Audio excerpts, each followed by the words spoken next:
할렐루야. 하나님께서 오늘 하루도 은혜와 사랑 가운데 인도해 주실 줄로 믿습니다. 다 같이 사도신경으로 신앙 고백 같이 하심으로 새벽 예배 하나님 앞에 같이 드리십니다. 전능하사 천지를 만드신 하나님 아버지를 내가 믿사오며 그 외아들 우리 주 예수 그리스도를 믿사오니 이는 성령으로 잉태하사 동정녀 마리아에게 나시고 본디오 빌라도에게 고난을 받으사 십자가에 못 박혀 죽으시고 장사한 지 사흘 만에 죽은 자 가운데서 다시 살아나시며 하늘로 오르사 전능하신 하나님 우편에 앉아 계시다가 저로로서 산 자와 죽은 자를 심판하러 오시리라. 성령을 믿사오며 거룩한 공회와 성도가 서로 교통하는 것과 죄를 사하여 주시는 것과 몸이 다시 사는 것과 영원히 사는 것을 믿사옵나이다. 아멘. 할렐루야. 하나님 말씀 요한계시록 14장 4절과 5절 2절 말씀만 함께 보시겠습니다. 요한계시록 14장 4절과 5절 말씀입니다. 제가 봉독해 드립니다. 이 사람들은 여자와 더불어 더럽히지 아니하고 순결한 자라. 어린 양이 어디로 인도하든지 따라가는 자며 사람 가운데서 속량함을 받아 처음 익은 열매로 하나님과 어린 양에게 속한 자들이니 그 입에 거짓말이 없고 흠이 없는 자들이로다라. 아멘. 할렐루야.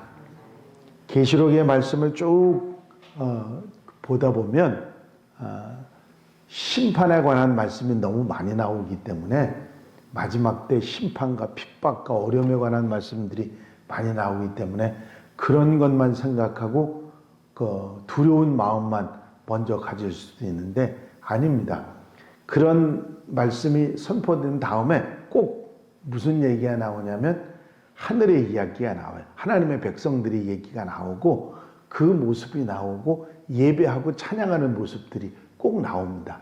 왜 그러냐면 우리의 시선이 자꾸 세상 속에 심판을 당하고 고난을 당하고 어려움이 오고 하는 것만 쳐다보다 보면 실망하고 낙심하기 쉽거든요. 그러나 하나님의 나라 천상의 모습을 보게 되면 위로도 얻고 힘도 얻고 용기도 얻게 되지 않겠습니까? 그래서 간간히 중간중간에 그런 내용들이 들어있는 것입니다. 오늘 14장의 말씀에 1절부터 천상의 모습 그리고 어린 양과 또 많은 구원받은 인침받은 하나님의 백성들이 찬양하는 모습, 오늘 여기 천국 백성들의 모습을 다시 이야기해 주면서 이 세상 속에서 세상 사람들이 아닌 이런 천국 백성의 모습을 소망으로 살아가라고 하는 그런 말씀을 하고 계신 것입니다. 어린 양과 시온산에 서 있는 하나님의 백성들의 모습을 가장 먼저 찬양의 모습으로 소개한 요한은 이어서 영적 순결한 백성이다 하는 말씀을 하고 있습니다. 여기에서 여자와 더불어 더럽힌다는 말이 나오는데 여기서 말하는 여자는 사탄의 조종을 받는 세상 권세 또 그가 조장하는 모든 세상 유혹과 시험, 공격하는 그런 것들을 다 함께 포함하는 말이죠. 여자와 더불어 더럽히지 아니하고 순결한 자라는 말은 세상과 타협하지 않고 하나님에 대한 믿음과 신앙의 정절을 지킨 그런 사람들을 말하는 것입니다. 고린도 후서에 보면 내가 하나님의 열심으로 너희를 위하여 열심을 내노니 내가 너희를 정결한 처녀로 한 남편인 그리스도께 드리려고 중매함이로라 하는 말씀이 나오고 있습니다. 그렇죠. 바울은 일평생 성도들을 거룩하게 정결한 처녀로 그리스도와 함께 살아갈 수 있도록 준비시키는 그런 사도로 살았기 때문이죠.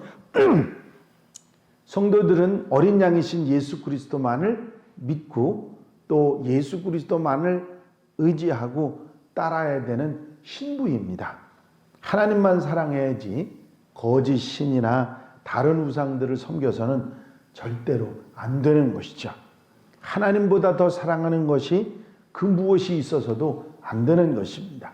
세상은 우리로 하여금 적당히 세상과 섞여서 살라고 그렇게 말하죠. 그러나 성경은 분명하게 이 세대를 본받지 말라 하고 말씀하고 있는 것입니다. 끝까지 자기 정결을 지키는 그리스도인이 어린 양 예수 그리스도와 함께 시온산에서 승리의 노래를 부르는 것입니다. 그리고 어린 양을 어디든지 따라간다고 4절에 말씀하고 있습니다. 이 사람들은 여자와 더불어 더럽히지 아니하고 순결한 자라. 어린 양이 어디로 인도하든지 따라가는 자며 사람 가운데 속량함을 받아 처음 익은 열매로 하나님과 어린 양에게 속한 자들이니 하는 말씀을 하시죠. 땅에서 구속함을 받은 백성들의 또 다른 모습은 예수 그리스도에 대한 절대적인 순종의 사람들이라는 것입니다. 양은 목자를 무조건 신뢰하고 목자가 이끄는 대로 그것이 어디든지 따라가는 것이 양입니다. 성도들은 목자이신 예수 그리스도를 무조건 믿고 의지하기 때문에 예수님이 어디를 이끄시든지 그대로 따라가는 것이죠. 얼마나 먼 곳인지 험한 곳인지 내게 익숙하지 않아도 잘 모르는 곳이라도 목자를 믿고 따라가는 것입니다. 그 사람이 진짜 구원받은 하나님의 사람인지 아닌지는 그 순종함과 인도하심을 따르는 것으로 판단할 수 있다는 것이죠. 판단과 결정에 있어서도 내 뜻대로 하지 않고 내 뜻 먼저 생각하지 않고 주님의 뜻을 따르는 자가 하나님의 백성, 구원받은 하나님의 자녀들인 것입니다. 그래서 이렇게 성결한 자 그리고 주님을 따르는 자가 시온산의 어린 양과 함께 찬양하는 하나님의 백성들이다. 그렇게 말씀하고 있습니다. 세 번째 얘기는 언행일치의 삶을 말합니다. 5절에 보니까 그 입에 거짓말이 없고 흠이 없는 자들이더라. 성도들의 특성 중에 하나는, 중요한 특성 중에 하나는 진실한 입술입니다. 하지만 세상의 권세 잡은 자 사탄의 특성은 거짓말을 하는 거죠. 그래서 세상 사람들은 아무렇지도 않게 거짓말을 술술 잘하는 거죠. 하지만 하나님의 사람들은 진리이신 주님을 믿기 때문에 입술에 거짓을 담지 않습니다. 미혹에 빠져서 거짓을 말했다 할지라도 회개하고 돌이키는 것이 하나님의 백성들입니다. 흠이 없는 자들은 예수님의 보혈로 깨끗하게 된 사람들을 말하는 것으로서 죄 짓지 않는 사람들이 아니라 죄 용서함을 받은 사람들입니다. 그 입에는 거짓말이 없고 흠이 없는 자들이다. 정말 아무 흠이 없이 살았기 때문이 아니라 항상 주님의 보혈로 자신을 씻는 그런 사람들이다. 회개하고 용서받은 사람들이다. 그런 말씀입니다. 너무 화려한 말들, 좋은 말들만 난무하는 이 세상 속에서 이런 사람들을 찾아보기 쉽지 않습니다. 그러나 하나님의 백성들은 이 땅에서 살지만 하나님을 예배하고 하나님과 함께 사는 사람들이기 때문에 삶에 진실한 삶이어야 합니다. 이런 삶의 모습은 이렇게 자신을 지켜서 거짓말이 없고 흠이 없이 살아가는, 항상 회개하고 돌이켜 바로 살아가는 사람들이야말로 복음을 전할 수 있는 사람들이고 빛과 소금의 삶을 살아갈 수 있는 것입니다. 그래서 마태복음의 주님께서 이같이 너희 빛이 사람 앞에 비치게 해서 그들로 너희 착한 행실을 보고 하늘에 계신 너희 아버지께 영광을 돌리게 하라 하시지 않았습니까? 그렇습니다. 우리가 순결하고 거짓말 없이 흠이 없이 항상 자신을 바로잡아 사는 사람들이라면 복음이 건너가는 다리, 그런 복음의 역사를 이룰 수 있는 것이죠. 이제 또다시 심판의 천사들이 마지막 재앙을 세상에 쏟아붓는 내용이 나옵니다. 그러나 그 전에, 그런 재앙이 오기 전에 이런 영광된 어린 양과 그 백성들의 모습을 보여주면서 이 땅의 비극적인 상황을 이길 수 있도록 그렇게 하신 것입니다.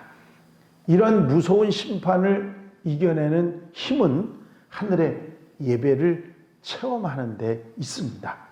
그래서 요한계시록은 무서운 심판의 예언들 사이에 계속해서 쉬어가기처럼 하늘의 예배를 보여주시고 계신 것이죠.